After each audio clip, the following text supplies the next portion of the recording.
Salam dan bahagia Ibu dan Bapak Guru.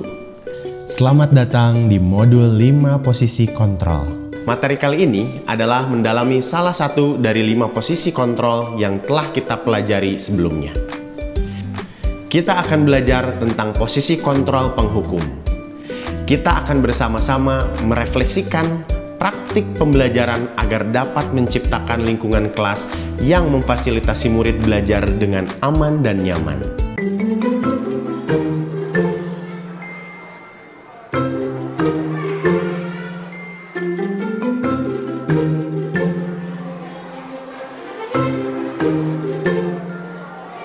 Sudah saya katakan pada kamu, kalau tidak mau belajar, tidak usah ganggu teman yang lain. Kamu ini bisa nggak sih, sekali aja menjadi murid yang baik? Ini terakhir ya, Pak Guru peringatkan. Kalau kamu sekali lagi membuat kacau, kamu akan Bapak keluarkan dari kelas. Mendengar perkataan Pak Tejo, Adi terdiam dan menunduk, tak berkata biar sepatah pun. Setelah Pak Tejo kembali ke depan kelas, Adi terlihat mencoret-coret bukunya dengan geram. Wajahnya memerah.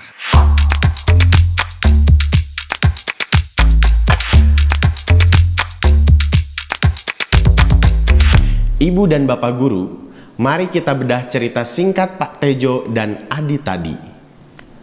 Menurut Ibu dan Bapak Guru, bagaimana perasaan Adi terhadap respon Pak Tejo?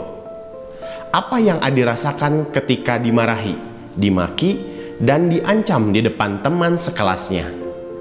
Menurut Ibu dan Bapak Guru, mengapa Adi mencoret-coret buku atau meja setelah Pak Tejo kembali ke depan kelas? Apakah Adi akan terdorong merefleksikan pengembangan dirinya?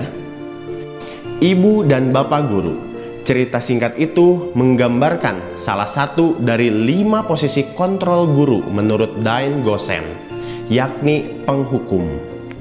Penghukum tidak selalu menggunakan hukuman fisik, namun bisa juga dengan hukuman verbal.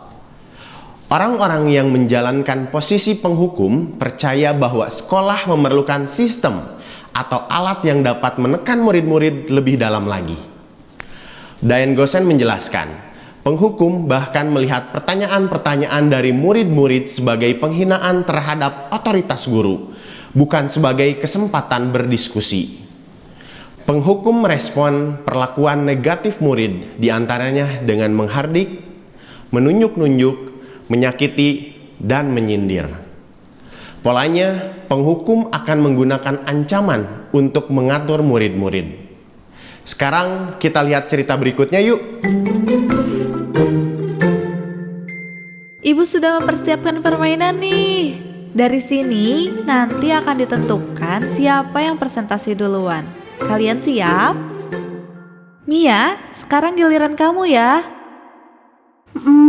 Maaf Bu, bahan presentasi saya belum selesai. Mia, apa-apaan kamu ini? Sudah dari minggu lalu kita bicarakan untuk presentasi, malah tidak buat. Lupa lagi.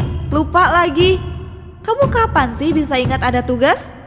Sesudah semua temanmu presentasi, kamu ibu hukum menyanyi di depan semua temanmu ya.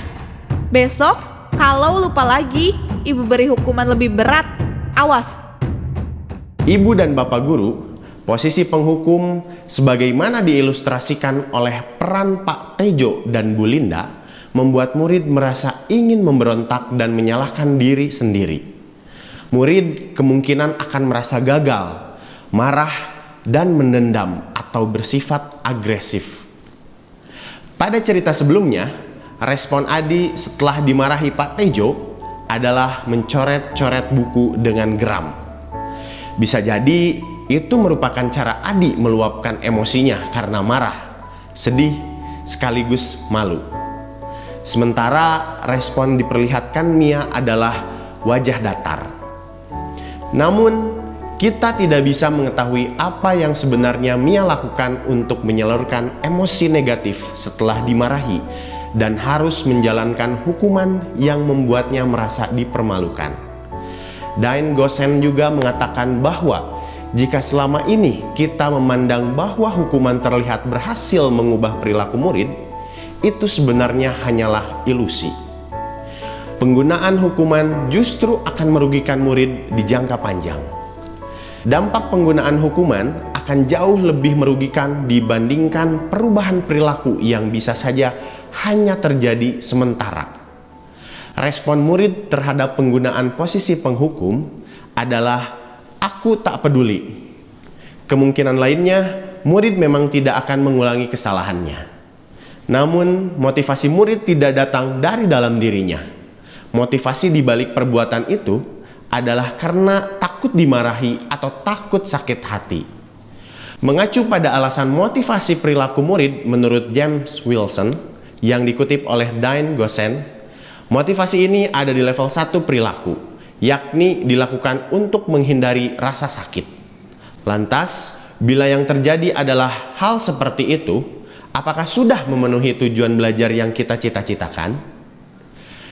Ibu dan Bapak Guru, mungkin kita merasakan pernah ada di posisi penghukum. Dalam posisi kontrol, kita selalu bisa bergeser ke arah yang lebih baik. Setelah mengetahui semua dampaknya, mari kita merefleksikan kembali bagaimana caranya agar kita bisa berada pada posisi terbaik. Terima kasih ya, Ibu dan Bapak Guru sudah bersama kami untuk terus belajar menambah kapasitas diri. Tetap semangat Ibu dan Bapak Guru hebat. Salam dan bahagia.